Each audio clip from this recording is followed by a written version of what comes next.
స్వర్గీయ నందమూరి తారక రామారావుకు భారతరత్న ఇవ్వాలనే డిమాండ్తో ధర్మవరం పట్టణంలో తహసీల్దార్ కార్యాలయం వద్ద బిఎల్ నరసింహులు అనే పట్టుచీరల పాలిష్ కార్మికుడు శనివారం మధ్యాహ్నం 12 గంటల నుండి దీక్షా కార్యక్రమాన్ని చేపట్టారు.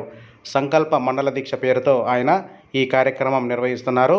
ఈ సందర్భంగా నరసింహులు మాట్లాడుతూ కళాప్రపూర్ణ నట సార్వభౌమ నందమూరి తారక రామారావుకు భారతరత్న తీసుకోవడానికి అన్ని హక్కులు ఉన్నాయని, కేంద్ర ప్రభుత్వం, రాష్ట్ర ప్రభుత్వాలు ఇందుకు సంబంధించి ఎందుకు ఆలోచిస్తున్నాయో అర్థం కావడం లేదని, దయచేసి మీడియా వారైనా సహకరించి భారతరత్న ఇవ్వడానికి కృషి చేయాలన్నారు. కళాప్రపూర్ణ కళామ తల్లి ముద్దుబిడ్డ అయిన మన ఎన్టీఆర్ గారికి సర్వ హక్కులు ఉన్నాయి భారతరత్న ఇవ్వడానికి.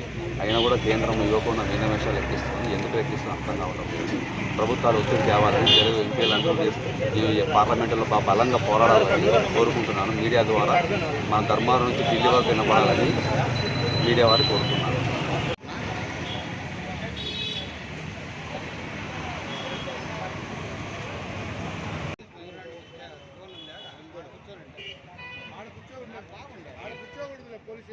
ఆడ కూర్చోకూడదు.